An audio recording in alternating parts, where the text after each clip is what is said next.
Hello my lovely people, I thought it was about time for a little update just on some of the stuff I have been watching this week before I drop off the radar for mental cosplay making season.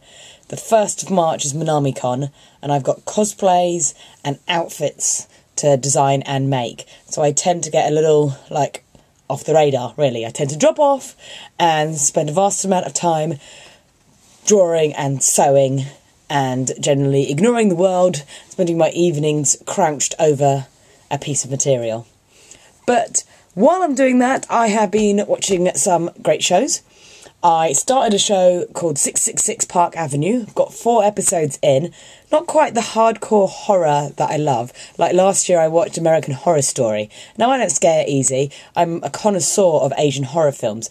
But that particular show, weird enough that it was Ryan Murphy, so I don't know how he went from Glee to American Horror Story, but some of that show truly creeped me out. So I thought it opened the door for a new wave of interesting horror shows. And 666 has some amazing cast members in it, particularly Terry O'Quinn, who I adore because, well, he was from Lost and he's now in Hawaii 5-0. And he kind of turns up in, well, everything. I also just found out, while I've got really into 666, and I'm all intrigued and kind of it's not that scary, but it's intriguing and it's mystery and it's a nice idea, you know, devil owns an apartment block, all the residents have goals and dreams and ambitions, and he kind of manipulates them into kind of making deals with them.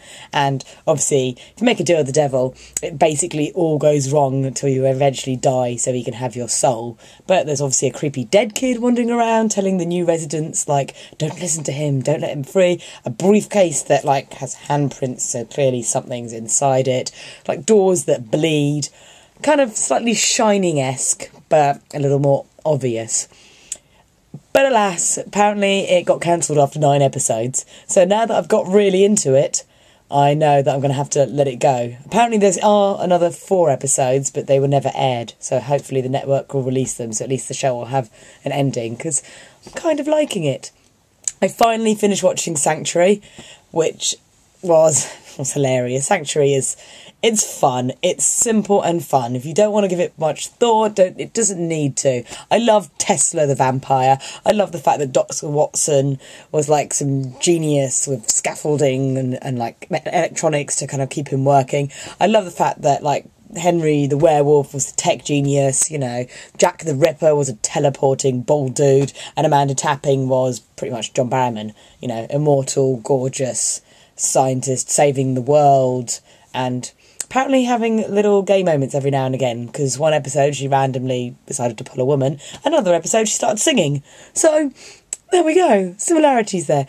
It ended all really quite fun, but you can tell it kind of got ended, and it was before its time, because it started developing a really kind of interesting civil kind of war, kind of oh my goodness, how is the world going to cope with this new race, which side are you going to be on? Are you pro-abnormals? Are you against abnormals? Where are they going to exist in the world now that they're coming out of the underworld?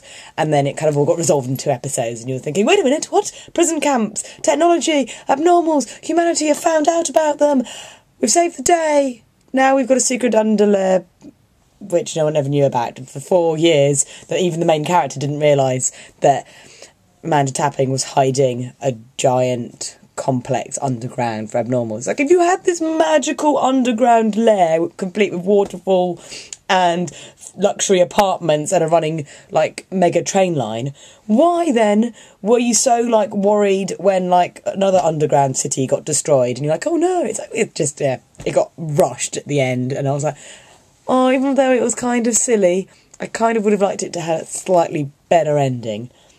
It's open for more, I suppose, but I don't know, it was a bit oh, I kind of did start really kind of getting into you. I mean, it was the crazy show with some of the best Junk the Shark moments in TV. I finished Fringe, I cried some more, and I cried. It was amazing. Fringe has been one of the greatest television shows ever made. I mean, there's so intrigue and mystery, and it's just high-level, fantastic science fiction, writing. I mean, you would expect that from J.J. Abrams, but Fringe, wipes the floor with Lost. I'm sad that it was only 13 episodes for the last series. I could have kept on going. I like the fact that it could have so easily killed off one of either Olivia or Peter. It so could have gone that dark because it was the kind of show that would go there. But in the end, it didn't. It kind of gave them the happy ever after, despite, like, everything else. I will mourn for Walter because the fact that he's been erased from the current timeline is just so sad. And having Peter just doing the, like, it's like, oh, he loves him, he called him Dad.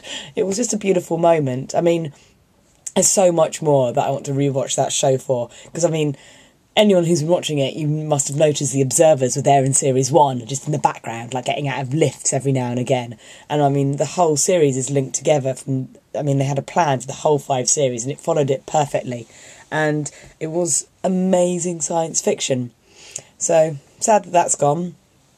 I am also excited that everything is coming back. Having Hawaii Five-0 back is amazing because they're doing these great event episodes. There was the Vote Your Own Ending episode, and while I'm UK, I couldn't vote.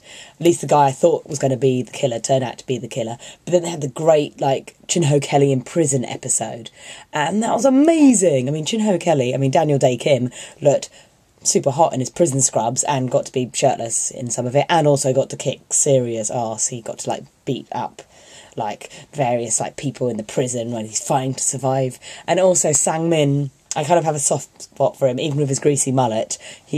And the weird thing about Sang-min now is the fact that I know he's the guy who's going to play Silver Samurai in The Wolverine, and I just keep looking at him going, but you've got a greasy mullet, and brah, what are you doing? Oh, well, I'm going to help you. And you're like, that's not the Silver Samurai.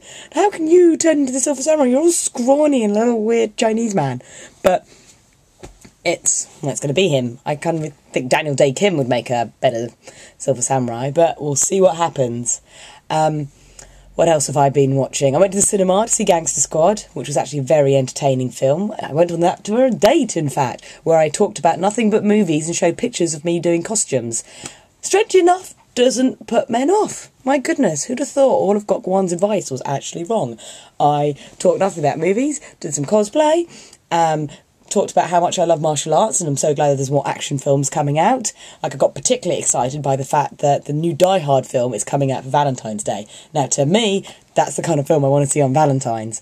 So, I'm quite excited by that. Quite excited by the fact that, like, yeah, had a successful date just by being me.